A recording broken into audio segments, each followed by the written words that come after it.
Day 2 ಮನಶಾಂತಿ. ಮನಸ್ಸಿಗೆ ಶಾಂತಿ ಬೇಕಾದರೆ ಈ ದಿನದ ಪೂಜೆ ತಪ್ಪಿಸಬೇಡಿ. 2ನೇ ದಿನ ಮನಸ್ಸಿಗೆ ಶಾಂತಿ ಬೇಕಾದರೆ ಈ ದಿನದ ಪೂಜೆ ತಪ್ಪಿಸಬೇಡಿ.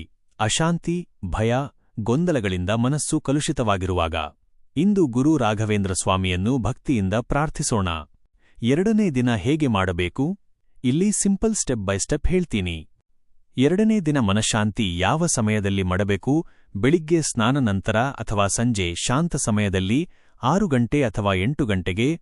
ಸ್ಟೆಪ್ 1 ಸ್ನಾನ ಮಾಡಿ. ಶುದ್ಧವಾದ ಸ್ಥಳದಲ್ಲಿ ಕುಳಿತುಕೊಳ್ಳಿ. ಗುರು ರಾಘವೇಂದ್ರ ಸ್ವಾಮಿ ಫೋಟೋ ಅಥವಾ ಮಂಟಪ ಮುಂದೆ.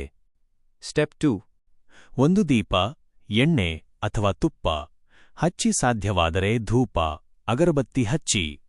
ಸ್ಟೆಪ್ 3 ಸಂಕಲ್ಪ ಮನದಲ್ಲಿ. ಗುರು ರಾಘವೇಂದ್ರ ಸ್ವಾಮಿಯ ಕೃಪೆಯಿಂದ ನನ್ನ ಮನಸ್ಸಿಗೆ ಶಾಂತಿ ದೊರಕಲಿ ಎಂದು ಈ ಡೇ 2 ಪೂಜೆಯನ್ನು ಮಾಡುತ್ತಿದ್ದೇನೆ. ಇದನ್ನು ಮನಸ್ಸಿನಲ್ಲಿ ಹೇಳಿದರೆ ಸಾಕು. ಸ್ಟೆಪ್ 4 ಪೂಜ್ಯಾಯ ರಾಘವೇಂದ್ರಾಯ ಎಂದು 11 ಬಾರಿ ಜಪಮಾಡಿ. ಮಾಲೆ ಇದ್ದರೆ ಉತ್ತಮ, ಇಲ್ಲದಿದ್ದರೂ ಓಕೆ. ಸ್ಟೆಪ್ 5 ಜಪದ ನಂತರ 1 ರಿಂದ 2 ನಿಮಿಷ ಮೌನವಾಗಿ ಕುಳಿತುಕೊಳ್ಳಿ. ಗುರುವಿನ ಪಾದಗಳಲ್ಲಿ ನಿಮ್ಮ ಚಿಂತೆಗಳನ್ನು ಬಿಡಿ. ಸ್ಟೆಪ್ 6 ಗುರುಕೃಪೆಯಿಂದ ನನ್ನ ಮನಸ್ಸು ಶಾಂತವಾಗಲಿ, ಭಯ, ಗೊಂದಲ ದೂರವಾಗಲಿ ಎಂದು ಪ್ರಾರ್ಥನೆ ಮಾಡಿ. Important tips. ಶ್ರದ್ಧೆ ಮುಖ್ಯ. ಸಮಯ ಹೆಚ್ಚು ಬೇಕಿಲ್ಲ. ಒಂದೇ ಸಮಯದಲ್ಲಿ ಪ್ರತಿದಿನ ಮಾಡಿದರೆ ಉತ್ತಮ. 3ನೇ ದಿನದ ಪೂಜೆಯನ್ನು ಮುಂದಿನ ವಿಡಿಯೋದಲ್ಲಿ